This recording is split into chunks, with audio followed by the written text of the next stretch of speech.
আমরা এখন মালদ্বীপ এয়ারপোর্ট থেকে আমরা আমাদের গন্তব্যস্থল আমরা হোটেল রিয়াজ হোটেলে চলে যাচ্ছি।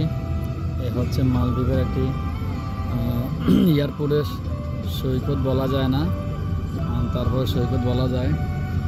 মালদ্বীপ হচ্ছে 360টি অধিক উপরের দিক নিয়ে এই মালদ্বীপ দেশ গঠন হয়েছে। 1192টি দ্বীপ, 1192টি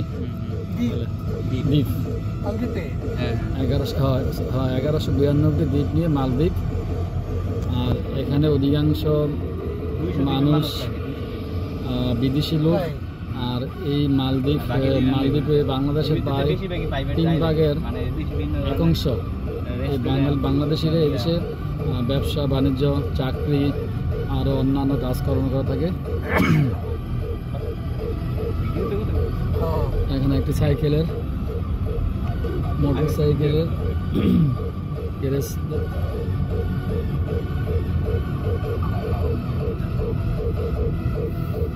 আমরা এখন হুলুমালা যাচ্ছি মালদ্বীপ মালয় থেকে।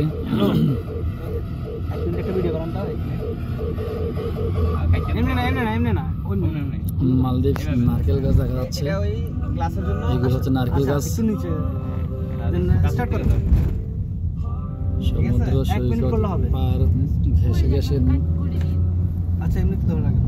আচ্ছা আমাদের নাকি বলে স্পিড দিয়ে নিয়ে যায়, এখন দিয়া নিয়ে আছে ইয়া দিয়া একটু ডানা চাপা নেই হয়েছে। আপনার তো একটু ডানা চাপা, এটা বেশি আমারটা না, বেশি ডানা চাপে গেছে। থ্যাংক ইউ ভাই, আপনি বসলে এই দায়িত্বটা আমিও পালন করতাম। অসুবিধা হয়েছে তিনি ভাই। আমারটা হচ্ছে গোলা, এই যে ইয়ার জন্য, গ্লাসের জন্য। আপনি আমার থেকে নিয়ে যান, এলিগে গেছে আপনি এটা নিয়ে যান।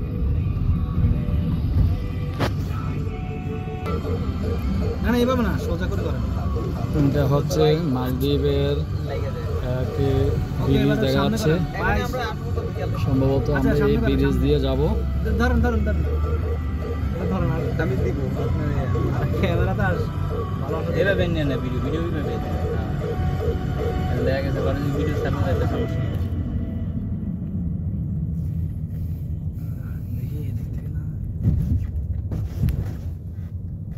মালদ্বীপ এয়ারপোর্ট অনেক বড়, বাংলাদেশ এয়ারপোর্ট থেকে অনেক বড়। আরে না এটা কইলেন হবে না, অনেক বড়।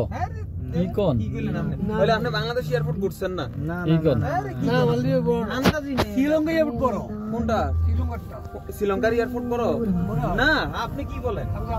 আমি পুরা আমরা পুরাটাই এত কিছু নাই, গুগলে সার্চ শেষ। আমরা তো নিয়ে আসি।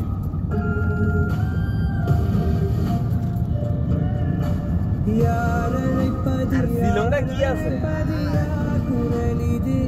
আরে শ্রীলঙ্কা ঘুরতে আমি ঘুরতে মালদ্বীপ।